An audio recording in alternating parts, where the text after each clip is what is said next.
नमस्कार। आज के इस बेहद अहम विश्लेषण में आपका स्वागत है। हाल ही में आपने सुनाई होगा कि अटलांटिक महासागर में एक डच लग्जरी क्रूज शिप है एमवी होंडियस, जहां एक बहुत ही खतरनाक संक्रमण फैल गया और जाहिर है पूरी दुनिया की नजरें इस पर टिक गईं। तो आज के इस एक्सप्लेनर में हम इसी पूरी घटना, इसके पीछे की साइंस और इससे बचने के तरीकों को बिल्कुल आसान भाषा में डिकोड करेंगे। तो चलिए सीधे इस विषय की गहराई में चलते हैं। सबसे पहले तो पैनिक बटन दबाने से पहले वर्ल्ड हेल्थ ऑर्गेनाइजेशन यानी WHO के चीफ का ये बहुत ही सीधा और राहत देने वाला बयान सुन लीजिए। उन्होंने साफ कहा है, ये एक और कोविड नहीं है। तो बस एक गहरी सांस लीजिए, घबराने की कोई जरूरत नहीं है। हमें बस फैक्ट्स को समझना है और अलर्ट रहना है। आज हम जिन अहम चीजों पर बात करेंगे वो हैं एमवी होंडियस का पूरा संकट, हंता वायरस और इसका एनडी स्ट्रेन, ICMR की वायरल शील्ड, इस बीमारी के लक्षण और बचाव, और आखिर में सबसे बड़ा सवाल, क्या ये नया कोविड है? चलिए आगे बढ़ते हैं। भाग 1, एमवी होंडियस संकट। तो कहानी शुरू होती है अटलांटिक महासागर के बिल्कुल बीचों बीच। डच झंडे वाला एक आलीशान क्रूज शिप है एमवी होंडियस, जहां अचानक से हंता वायरस का एक जानलेवा आउटब्रेक हो गया। अब आप खुद सोचिए, एक क्रूज शिप जैसी बंद और लिमिटेड जगह में अगर ऐसा खतरनाक वायरस फैलने लगे तो स्थिति कितनी डरावनी हो सकती है। ये पूरी जगह रातों रात एक हाई रिस्क जोन बन गई। और हमारे लिए ये मामला इसलिए भी सीरियस हो गया क्योंकि इस शिप के क्रू में 2 भारतीय नागरिक भी थे। खैर, स्पेन में मौजूद भारतीय एम्बेसी ने तुरंत एक्शन लिया और इन दोनों को नीदरलैंड भेजकर 45 दिनों के लिए क्वारंटीन कर दिया। अब आप सोचेंगे 45 दिन क्यों? क्योंकि ये वायरस के नॉर्मल इंक्यूबेशन पीरियड से कहीं ज्यादा है। हालांकि इन दोनों में कोई लक्षण नहीं है, फिर भी कोई रिस्क नहीं लेना है, ये मैक्सिमम सेफ्टी के लिए उठाया गया कदम है। भाग 2, हंता वायरस और एनडी स्ट्रेन। और ये बहुत ही बेहतरीन तरीके से इस बात को साफ करता है कि आखिर ये वायरस इतना अलग क्यों है। देखिए, नॉर्मली हंता वायरस कोई नई चीज नहीं है। ये चूहों के मलमूत्र या लार से इंसानों में फैलता है। लेकिन एमवी होंडियस पर जो वायरस मिला है वो इसका एनडी स्ट्रेन है, और सच कहूं तो ये स्ट्रेन बहुत ही खतरनाक है क्योंकि ये उन गिने चुने हंता वायरसों में से एक है जो नजदीकी शारीरिक संपर्क से एक इंसान से दूसरे इंसान में भी फैल सकता है, मतलब ह्यूमन टू ह्यूमन ट्रांसमिशन।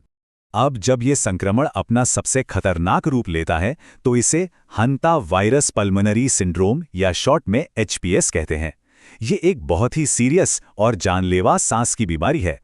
अगर साइंटिफिक नजरिए से देखें तो जब बुखार शुरू होता है उसके पहले 5 दिनों के अंदर इस वायरस को ब्लड में सबसे आसानी से पकड़ा जा सकता है, लेकिन एक बार जब ये HPS बन गया तो समझ लीजिए स्थिति बहुत ही नाजुक हो जाती है।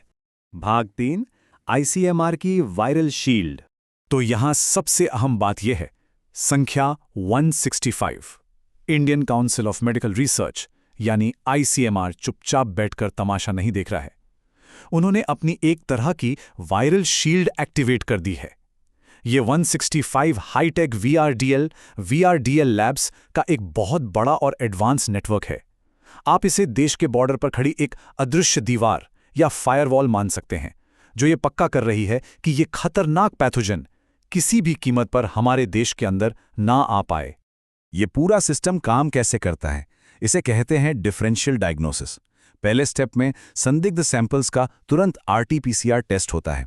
फिर दूसरे स्टेप में एक्सपर्ट्स ये चेक करते हैं कि कहीं ये डेंगू या सीवियर फ्लू जैसी कोई आम लोकल बीमारी तो नहीं है, और जब ये लोकल बीमारियां रूल आउट हो जाती हैं तब तीसरे स्टेप में एकदम फोकस के साथ एंडीज वायरस के खास RNA सिग्नेचर को खोजा जाता है। ये एकदम बुल्सआई हिट करने वाली साइंटिफिक प्रोसेस है। और ये जो लैब्स का नेटवर्क है ना, ये साबित करता है कि हमारा पब्लिक हेल्थ सिस्टम कितना इवॉल्व हो चुका है। अब हम रिएक्टिव मोड में नहीं हैं कि बीमारी आई और तब हम जागे। नहीं, अब हम पूरी तरह से प्रोएक्टिव हैं। पहले इस तरह के हाई रिस्क पैथोजेंस को पहचानने के लिए हमें अमेरिका के CDC या यूरोपियन लैब्स का मुंह ताकना पड़ता था। अब ऐसा बिल्कुल नहीं है। हमारी लैब्स पूरी तरह से तैयार और सक्षम हैं। भाग 4, लक्षण, बचाव और उपचार। अब बात करते हैं उन चीजों की जो आपके और हमारे लिए जानना सबसे ज्यादा जरूरी है, शारीरिक लक्षण। शुरुआत में ये एकदम नॉर्मल फ्लू जैसा लग सकता है, जैसे तेज बुखार, बहुत ज्यादा थकान और मसल्स में, खासकर जांघें और पीठ में दर्द। लेकिन अगर संक्रमण सीरियस होने लगे तो लगातार खांसी आना, सांस लेने में बहुत दिक्कत होना और फेफड़ों में पानी भरना शुरू हो जाता है। ये लक्षण पता होना बेहद जरूरी है ताकि सही समय पर सही एक्शन लिया जा सके। अब इन आंकड़ों में जो सबसे दिलचस्प बात है वो ये है कि ये डेटा साफ साफ बताता है कि सरकार और हेल्थ एजेंसियां इसे लेकर इतनी स्ट्रिक्ट क्यों हैं।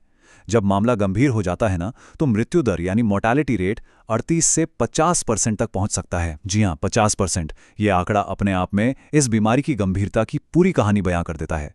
तो जाहिर है हम इन डरावने आंकड़ों का हिस्सा नहीं बनना चाहते।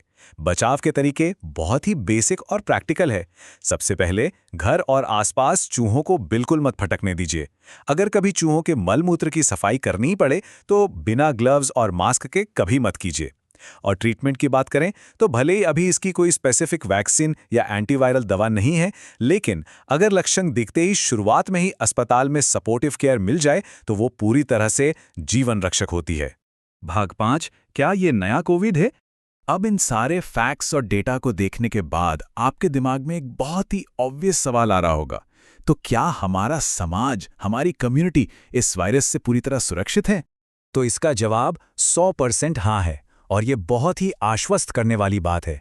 आज की तारीख में भारतीय कम्युनिटी में हंता वायरस का एक भी कंफर्म्ड केस नहीं है। 0 केसेस।